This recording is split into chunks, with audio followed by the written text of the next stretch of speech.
Hey, in this video, I'm going to be covering reversible reactions and reaction equilibrium. All right, so far this year, all of the chemical reactions that we've talked about are assumed to basically go in one direction. All right, they're one way. All right, and another term for this is to say that they are irreversible. All right, but in reality, chemical reactions can go sometimes go both ways. All right, so just a quick example of this using real life examples. We know that wood can be burned and that's going to make ashes, but like the reverse of this process doesn't happen. All right, so we could draw that as essentially an irreversible process, and we represent that with a one-way arrow.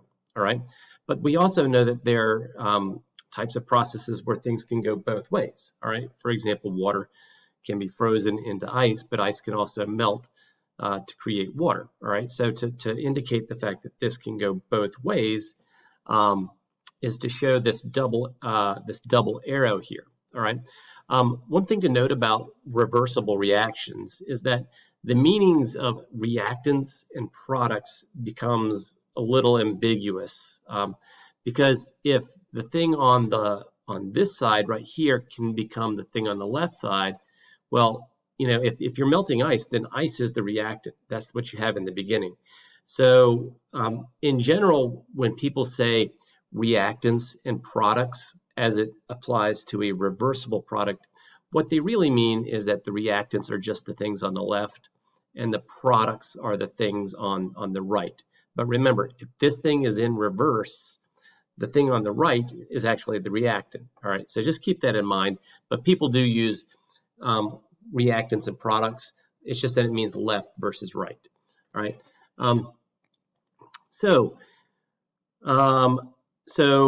The thing about whenever you have a reversible reaction, generally there's a condition that can be achieved which is called equilibrium. All right, and equilibrium is going to be the point at which the forward reaction, which is going to be the right arrow, which is A plus B making C and D, is exactly the same rate as the backwards reaction or the reverse reaction. All right, and so when you get to that state where the forward and reverse reactions are happening at the exact same speed, all right, the reaction is considered to be at equilibrium. All right, and when a reaction is at equilibrium, what you're going to find is that the amounts of the product of everything in the reaction, all right, all of the amounts of the products, all of the amounts of the reactants are going to be the same concentration.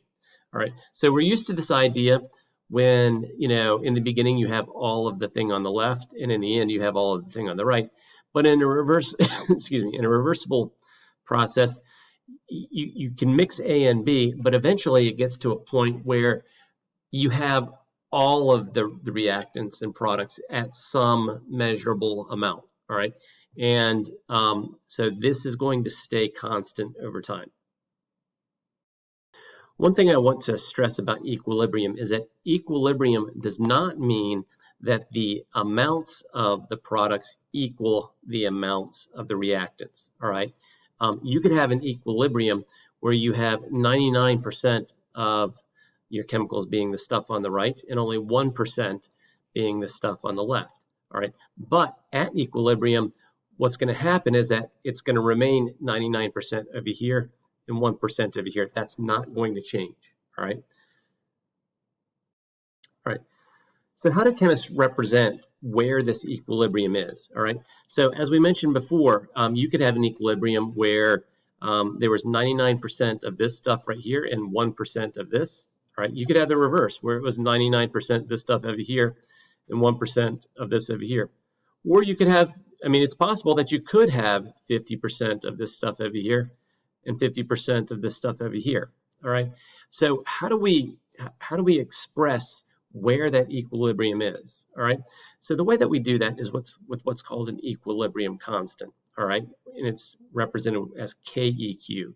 All right. So the way a KEQ works is the following. All right. So let's say that we have a generic reaction. All right, where and again, I've got two reactants.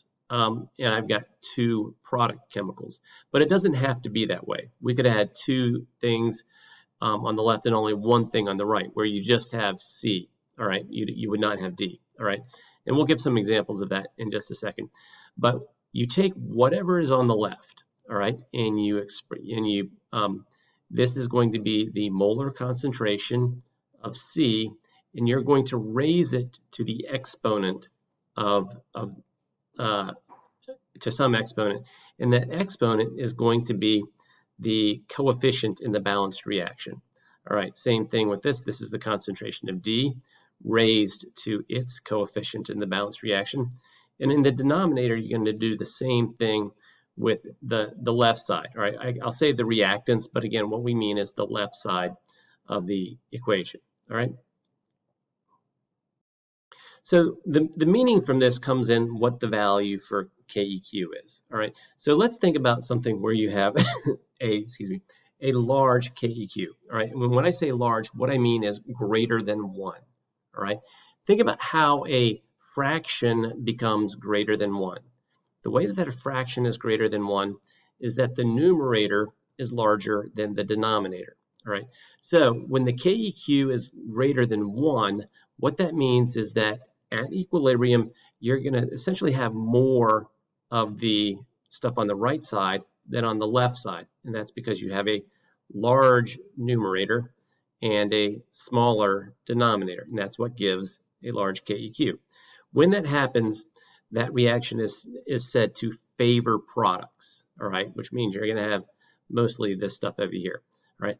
But let's say that you have a small KEQ, all right, and by small I mean less than 1, all right? Well, think about how a fraction, which is what this is less than 1, all right? That's when the denominator is bigger than the numerator, all right? And if that were to be the case, then you'd have mostly the reactants, all right? And so in that situation, it's said to favor reactants. So let's do 2 examples of writing equilibrium constant expressions, all right? So let's say that we have this reversible reaction right here. And again, a way that we can tell that this is reversible is that you see these 2 arrows going in different directions, all right? So what we're going to write is just KEQ equals, and we're going to take everything that's on the right. And notice that there's only one thing on the right here, all right, which is NH3. So we're going to say it's going to be equal to the concentration. And notice it's got the square brackets. That means the molarity, all right, which is a type of concentration. And we're going to raise it by the exponent, all right, or raise it by whatever that coefficient is. So since there's 2 there in the balanced equation, we raise that to the 2. All right, we're going to put that over top of the things on the left. All right, so notice that there's not a number here. That means it's assumed to be 1, and anything raised to the 1 power is itself. So we just don't write that in the equation. All right, you could put a 1 there, but like, you know, in general, I think most people realize that you don't say a to the 1. All right. So the other thing is going to be H2 raised to the 3rd power. All right, so notice that like when I gave it generically, I had 2 things on the top and 2 things on the bottom. Here I've only got 1 thing on the top, right? And that's because there was only one product there. All right, so one more example.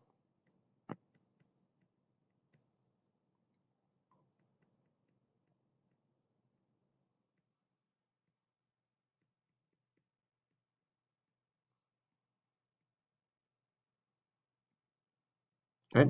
So notice again, you just take the coefficients and you turn them into exponents. All right.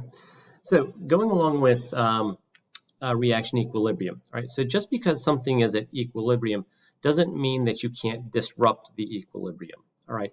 And even though we're talking about chemistry, there's also real life examples where this can happen. For example, hopefully you're familiar with the law of supply and demand, where, you know, at equilibrium in a society, the supply of products generally meet the demand. But we know that there can be situations where the supply exceeds the demand, or vice versa. And what eventually happens is that something will change so that the supply and demand eventually get back to an equilibrium.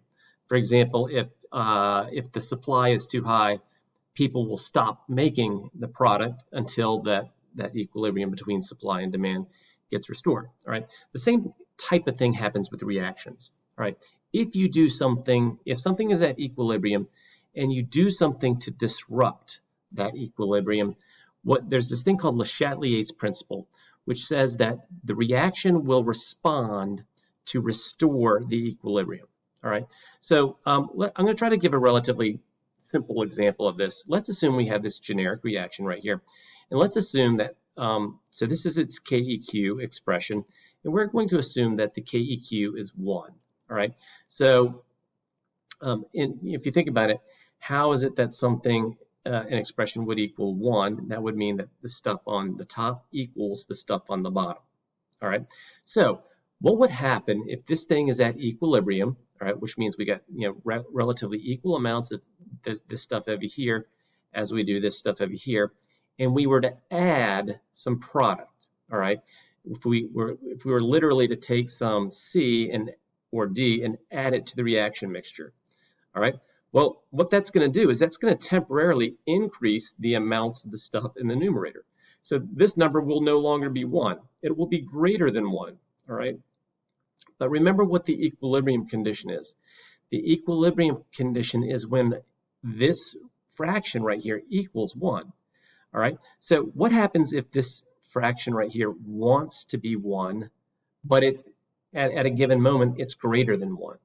All right. Well, what has to happen for it to get back to equilibrium is we've got to decrease the numerator or increase the denominator, or some combination of those.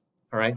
So how could this reaction do that? Let's say that temporarily this stuff right here, we had more of this stuff right here than we did of this stuff right here. All right. Well, the way that the reaction can get back to equilibrium is to change the reaction rates. All right. So remember, at equilibrium, the forward reaction, the rate of the forward reaction equals the rate of the backwards reaction.